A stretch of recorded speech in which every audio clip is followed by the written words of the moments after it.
നമ്മുടെ ഒരു ടൈമിൽ നമ്മൾ വളർന്ന പോലെയല്ല ഇപ്പോഴത്തെ കുഞ്ഞുങ്ങൾ വളരുന്നത്.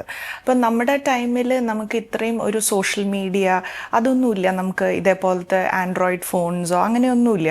നമുക്ക് ആക്സസ് ഇല്ല. നമ്മൾ പുറത്തൊക്കെ കളിച്ച് ആൾക്കാരുടെ നമ്മൾ ഫ്രണ്ട്സ് നമ്മളായിട്ട് ഉണ്ടാക്കി അവരുടെ കണക്ഷൻസ് നമ്മൾ കളിക്കാൻ പോയിട്ടും ഒക്കെ ഉണ്ടാക്കുന്നതാണ്. ദേ ആർ ആദ്യം തന്നെ ഒരു 6 months ആവുമ്പോൾ അല്ലെങ്കിൽ 1 year ആവുമ്പോൾ തന്നെ അവർ ഫോണിൽ എക്സ്പോഷർ ഫൈൻഡ് ഫോൺ അല്ലെങ്കിൽ ടാബ്ലറ്റ് അതിലേക്ക് അവർ വരുന്ന. അപ്പോൾ അതിൻ്റെ വലിയൊരു ഇൻഫ്ലുവൻസ് കുഞ്ഞുങ്ങൾക്ക് ഉണ്ടാവും. അപ്പോൾ അവർക്ക് റിയാലിറ്റി ഏതാന്ന് തന്നെ അവർക്ക് മനസ്സിലാവുന്നില്ല. അപ്പോൾ അതിൽ നിന്ന് തന്നെ നമ്മുടെ പേരൻറ്റിങ് തന്നെ കുഞ്ഞുങ്ങൾക്കും അതേപോലെ തന്നെ ആവണമെന്ന് പറഞ്ഞാൽ അത് പ്രാക്ടിക്കൽ. ബിക്കോസ് ആ ഒരു ലോകത്തിലല്ല നമ്മൾ ജീവിക്കുന്നത്.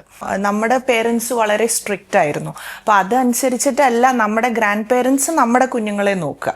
ഒരു ബിഗ് ഡിഫറൻസ് ഉണ്ട്. അപ്പോൾ നമ്മളെ വളരെ സ്ട്രിക്റ്റ് ആയിട്ട് നോക്കുന്ന പോലെ അവർ നമ്മുടെ കുഞ്ഞുങ്ങളെ സ്ട്രിക്റ്റ് ആയിട്ട് നോക്കില്ല. കുറച്ച് ആ ഒരു ലവ് ആൻഡ് കെയർ ഇത്തിരി ഒന്ന് കൂടും, ഒരു അഫെക്ഷൻ ഇത്തിരി ഒന്ന് കൂടും. അപ്പോൾ ചില കാര്യങ്ങൾ അവർ ഒന്ന് കണ്ണടയ്ക്കും. അപ്പോൾ അങ്ങനെയാണ് മെജോറിറ്റി ഓഫ് ഗ്രാൻഡ് പേരൻസ്.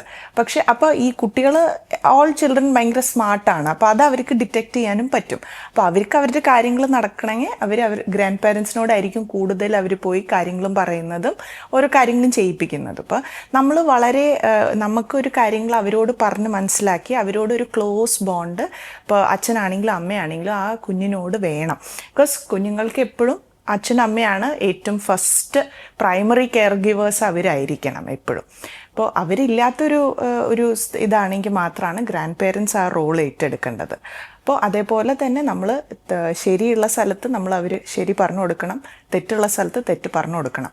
അത് തിരുത്താനുള്ള കാര്യങ്ങൾ നമ്മൾ ചെയ്യണം. അപ്പോൾ എപ്പോഴും അടിച്ചിട്ട് വളർത്തണം എന്നൊന്നുമില്ല. അപ്പോൾ എല്ലാ കാര്യങ്ങളും നമ്മൾ by force or by physically അവരെ വേദനിപ്പിച്ചിട്ടല്ല അത് നമ്മൾ കറക്റ്റ് ചെയ്യേണ്ടത്. അതൊരു തെറ്റിദ്ധാരണയാണ്. ഓരോ കാര്യങ്ങൾ അവർ പറഞ്ഞ് മനസ്സിലാക്കി അത് മാറ്റാൻ നമ്മൾ നോക്കണം.